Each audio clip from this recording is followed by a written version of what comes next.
Assalamualaikum warahmatullahi wabarakatuh. Waalaikumsalam Perkenalkan nama saya Gusti Ataya Dava. Nama saya Risa Anjayani. Nama saya Putri Amalia Rahayu. Nama saya Delulu Nurul Faiza.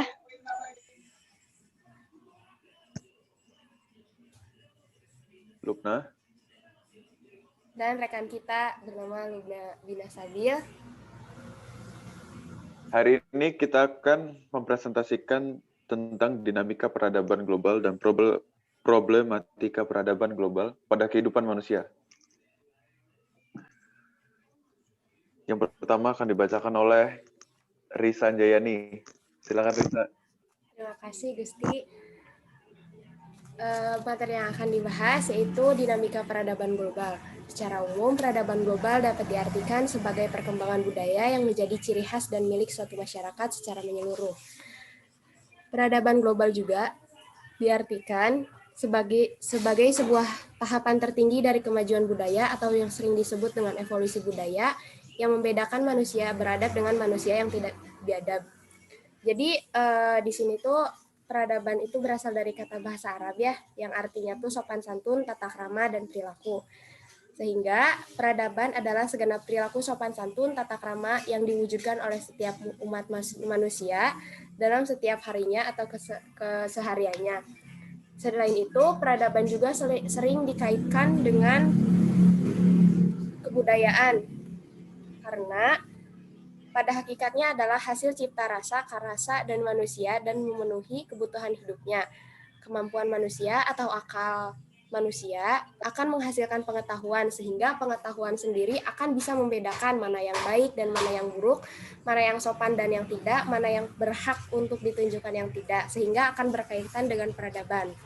Selanjutnya, kemampuan rasa manusia memiliki alat indranya menghasilkan barang seni dan bentuk kesenian lainnya. Sedangkan rasa manusia menghendaki kesempurnaan hidupnya, kemuliaan, dan kebahagiaan, sehingga menghasilkan aktivitas kehidupan manusia untuk memenuhi kebutuhan hidupnya. Menurut Huntington tahun 2001, peradaban memiliki arti peradaban merupakan tahap tertentu dari kebudayaan masyarakat tertentu pula yang telah mencapai kemajuan tertentu, dicirikan dengan tingkat ilmu pengetahuan, teknologi, dan seni yang maju. Kemajuan teknologi dan ilmu pengetahuan mempengaruhi peradaban sebuah negara dan menjadi bangsa itu dianggap lebih maju. Peradaban manusia akan mengalami dinamika perubahan menuju kemajuan, terutama dalam bidang teknologi, informasi menghasilkan globalisasi. Selain itu, kemajuan dalam sarana transportasi di era global juga perilaku manusia. Jadi, peradaban dengan kebudayaan itu memiliki kaitan yang sangat erat. Contohnya itu misalkan di kebudayaan di suatu daerah, misalkan ya di desa aku, di desa Taraju punya, ataupun kita ambil contoh dari semua masyarakat di Indonesia, itu tuh memiliki adab yang kayak kebiasaan atau kebudayaan menghormati sesama orang tua, menghormati sesama makhluk hidup, sehingga itu tuh akan menjadi adab di suatu daerah, dan itu tuh nyambung ke pengetahuan setiap manusia yang dapat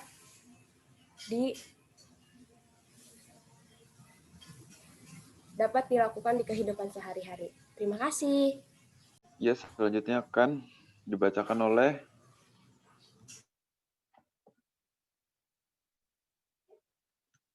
Putri Amalia.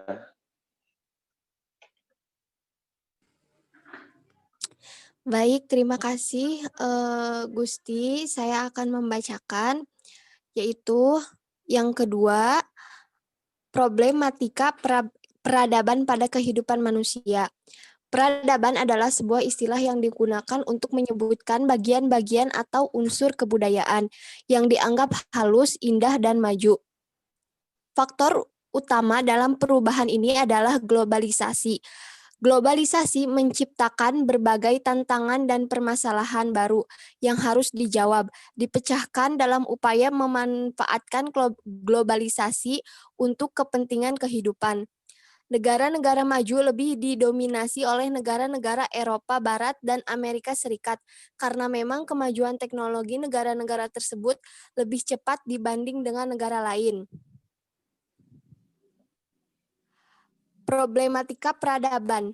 Semakin berkembangnya teknologi, terutama pada teknologi komunikasi, membuat cakrawala atau ilmu pengetahuan masyarakat semakin terbuka luas. Teknologi yang seharusnya menjadi penunjang manusia untuk mengembangkan potensi yang dimilikinya, malah menjadi pengganggu dalam kehidupan manusia yang justru membelenggu perilaku dan gaya hidup manusia itu sendiri. Dengan semakin cepatnya kemajuan teknologi dan dipotong oleh sistem sosial yang kuat membuat teknologi menjadi pengarah bagi kehidupan manusia, yang berakibat bagi orang-orang yang rendah kemampuan teknologinya menjadi ketergantungan dan hanya mampu bereaksi terhadap dampak yang ditimbulkan kemajuan teknologi. Dampak dari mudahnya akses informasi ini adalah masuknya kebudayaan luar yang selama ini tidak diketahui masyarakat, yang membuat pergeseran norma di masyarakat dan menyebabkan terjadinya kompromisme sosial, yang membuat hal-hal baru yang masuk dalam masyarakat diterima karena perubahan norma. Problematika peradaban pada kehidupan manusia.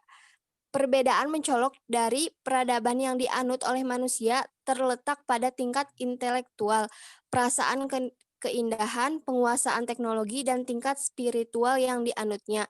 Bentuk kebudayaan masyarakat modern zaman sekarang cenderung meniru kebudayaan barat, baik pola kehidupan, cara berpikir, ideologi, dan politiknya.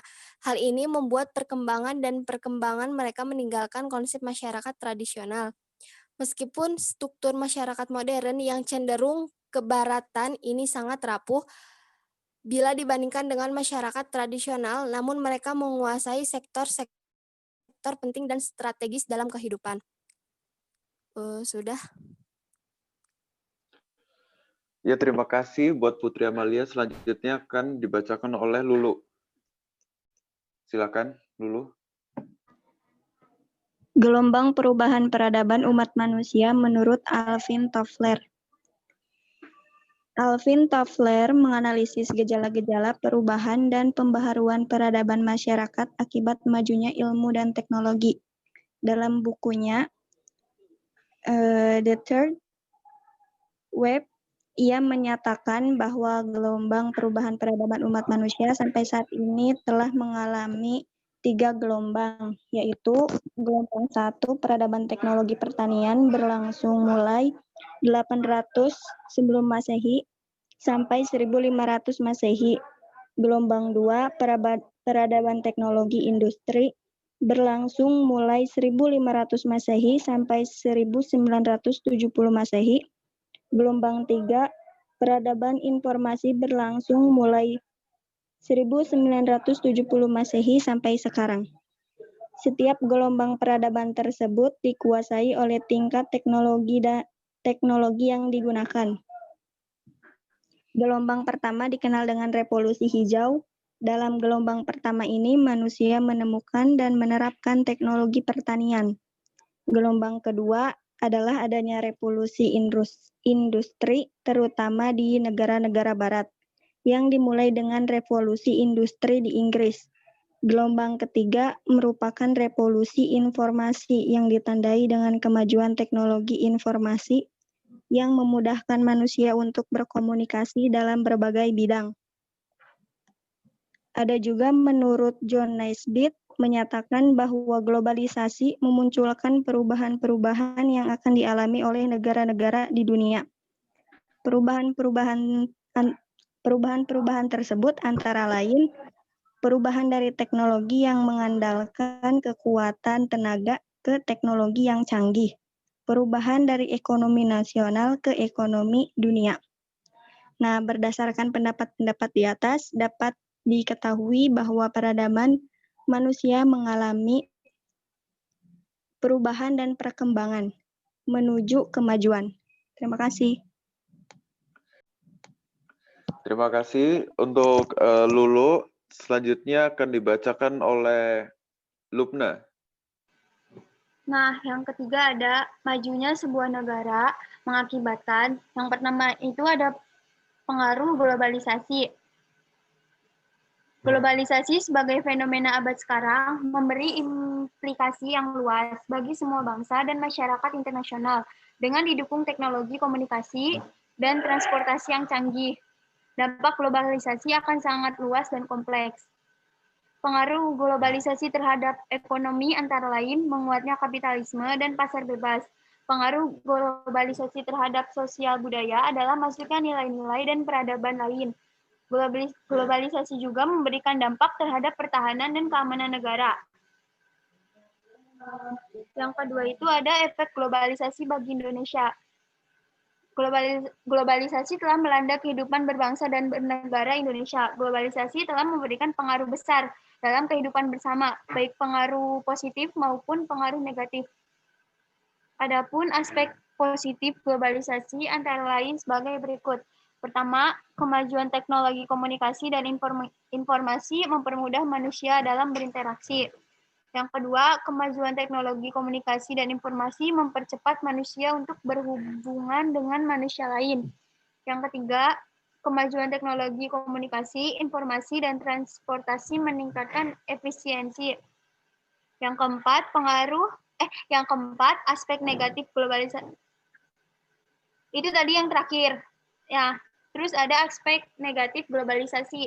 Yang pertama itu, masuknya nilai budaya luar akan menghilangkan nilai-nilai tradisi suatu negara dan identitas suatu bangsa. Yang keempat, ada eksploitasi alam dan sumber daya lain akan memuncak karena kebutuhan yang makin besar. Yang keempat, ada dalam bidang ekonomi berkembang nilai konsumerisme dan individual yang menggeser nilai-nilai sosial masyarakat. Yang kelima, terjadi dehumanisasi, yaitu derajat manusia nantinya tidak dihargai karena lebih banyak menggunakan mesin-mesin berteknologi tinggi. Yang keenam, globalisasi dapat dilihat dari dua sisi. Pertama, sebagai ancaman dan yang kedua sebagai peluang. Sebagai ancaman, globalisasi lebih banyak berdampak negatif, seperti merebaknya konsumerisme, materialisme, hedonisme, sekularilisme, mengagung-agungkan ilmu pengetahuan dan teknologi, kemewahan yang tidak semestinya, foya-foya, pergaulan bebas, budaya kekerasan, pornografi, pornoaksi, dan semacamnya. Sedangkan globalisasi sebagai peluang akan memberi pengaruh positif. Artinya globalisasi membawa serta peradaban luar yang ditenggarai berkontribusi positif bagi kemajuan bangsa Indonesia. Yang ketiga ada sikap terhadap globalisasi. Dalam menghadapi globalisasi ini, bangsa-bangsa di dunia memberi respon atau tanggapan yang dapat dikategorikan sebagai berikut. A. Sebagai bangsa menyambut positif globalisasi karena dianggap sebagai jalan keluar baru untuk perbaikan nasib umat manusia. B. Sebagian masyarakat yang kritis menolak globalisasi karena dianggap sebagai bentuk baru penjajahan melalui cara-cara baru yang bersifat nasional di bidang politik, ekonomi, dan budaya. C. Sebagian yang lain tetap menerima globalisasi sebagai bentuk sebuah keniscayaan akibat perkembangan teknologi dan informasi dan transportasi, tetapi tetap kritis terhadap akibat negatif globalisasi. D. Ada juga kelompok yang pro atau mendukung globalisasi dan kelompok yang anti terhadap globalisasi. Pendukung globalisasi menganggap bahwa globalisasi dapat meningkatkan kesejahteraan dan kemakmuran ekonomi masyarakat dunia. Mereka berpijak pada teori keunggulan komparatif yang dicetuskan oleh David Ricardo. Teori ini menyatakan bahwa suatu negara dengan negara lain saling menguntungkan dan dapat saling menguntungkan satu sama lainnya. Dan salah satu bentuknya adalah ketergantungan dalam bidang ekonomi. Udah. Ya, terima kasih Lupna. Selanjutnya akan dibacakan oleh saya pribadi Gusti Ataya Dava. Selanjutnya, cara mengatasi problematika peradaban dalam kehidupan manusia. Yang pertama, prioritas pada masalah. Penyimpangan seperti sudah benar-benar bertentangan dengan nilai-nilai, asumsi, keyakinan, atau pengalaman hidup kita. Karena penyimpangan itu pasti banyak kalau dicari, apalagi dicari-cari. maka sebaiknya kita perlu membuat prioritas penyelesaian penyimpangan. Manfaatnya adalah untuk menghindari keinginan-keinginan yang ditunggangi dorongan, keinginan, atau mood sesaat. Terkadang, kita menginginkan situasi atau kondisi yang langsung baik dan sempurna dari seluruh segi yang sama persis, seperti firman kitab suci. Sama persis seperti saran konsultan, atau sama persis seperti khutbah para pakar manajemen di buku-buku. Padahal secara resource, kita belum mampu ke sana. Kesempurnaan itu adalah upaya untuk selalu menyempurnakan kekurangan atau penyimpangan. Selain itu, memutuskan perbaikan yang dasarnya masalah akan membuat keputusan kita lebih membumi, lebih memfokus, lebih real sasarannya. Para motivator sering mengatakan pikiran ini akan bekerja lebih bagus kalau diberi sasaran yang lebih jelas, lebih spesifik, atau lebih terukur. Dan sebaliknya, ia akan bingung kalau disuruh memikirkan sasaran yang tidak jelas, terlalu normatif, atau terlalu abstrak. Yang kedua, konseptualisasi.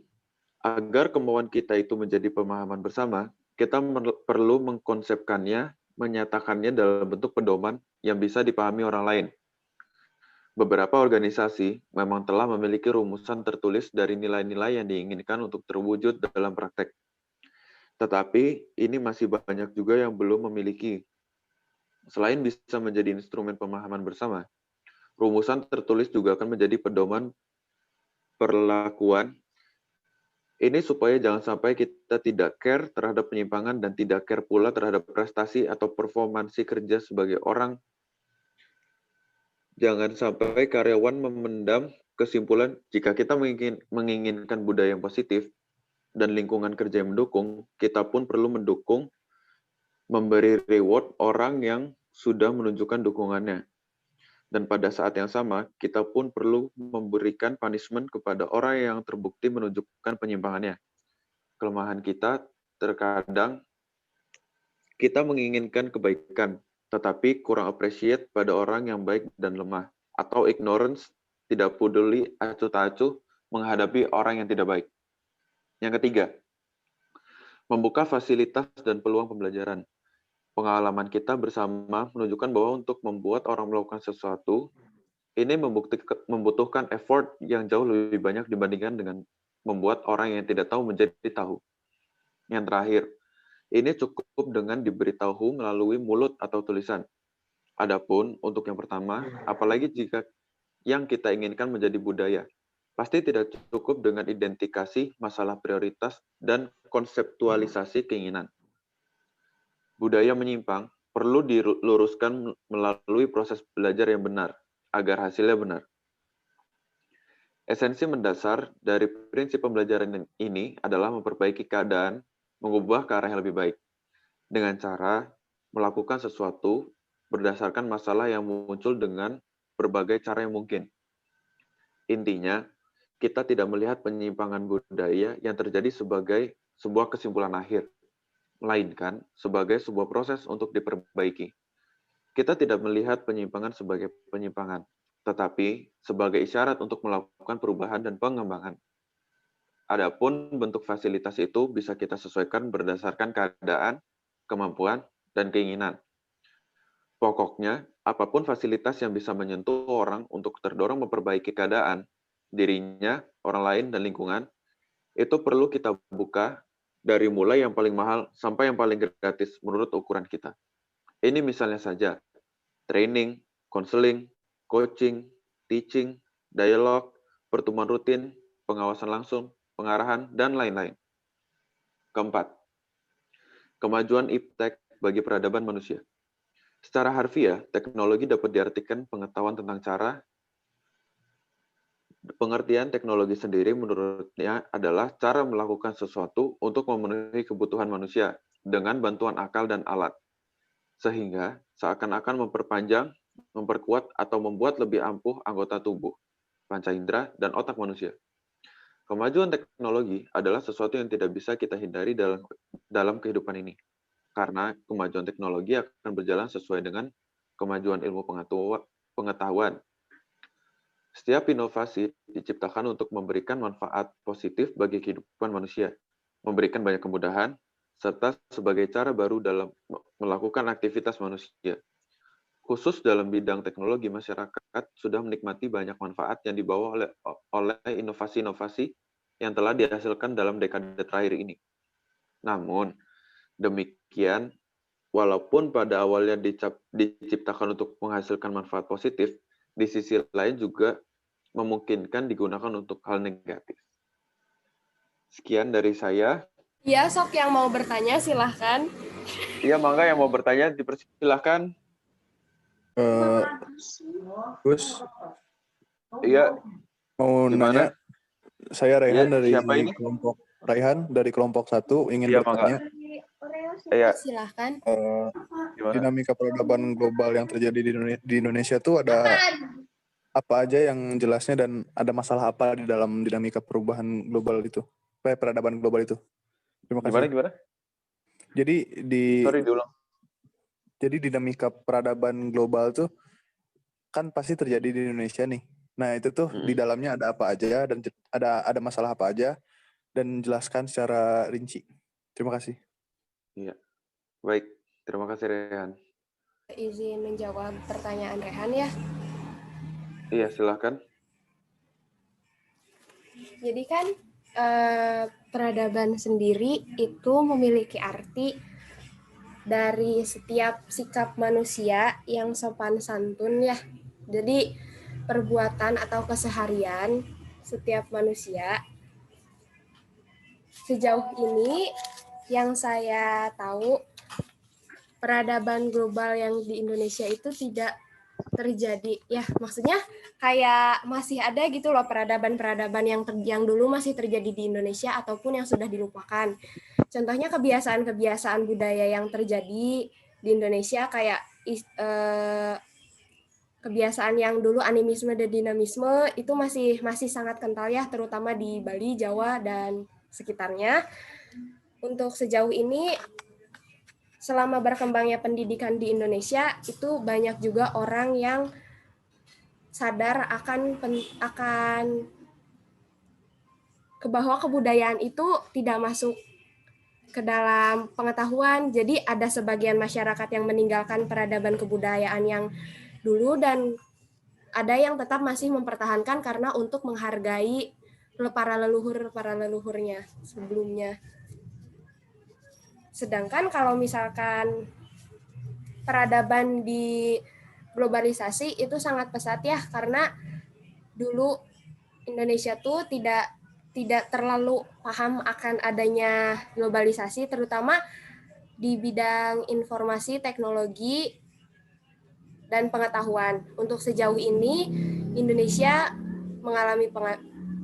mengalami kemajuan yang sangat-sangat insya Allah pesat, tetapi masih tertinggal oleh negara-negara lain karena Indonesia sendiri masih negara yang berkembang, belum bisa dikategorikan sebagai negara maju.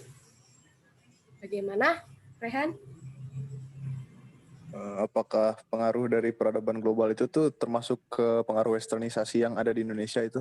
Ya, terpengaruh sekali karena kan di sini adanya ya efek dari globalisasi sendiri itu masuknya budaya luar ke Indonesia dari sistem perdagangan Indonesia ataupun sistem udara dan lainnya. Di dalam Indonesia sendiri kebudayaan Indonesia banyak yang telah dicuri oleh negara lain ya, kayak wayang, angklung, reog sendiri itu sudah diakui oleh negara lain karena kurang kesadarannya negara Indonesia ataupun masyarakat Indonesia terhadap budayanya sendiri ataupun mencintai budayanya sendiri, sehingga budaya itu diakui oleh negara lain.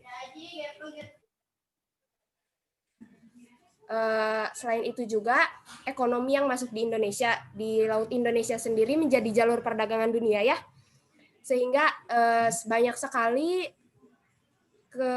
kejanggalan yang terjadi kayak illegal fishing yang sering terjadi di Laut Natuna, illegal logging, dan masuknya perdagangan bebas di Indonesia. Terima kasih. Bagaimana, Rehan?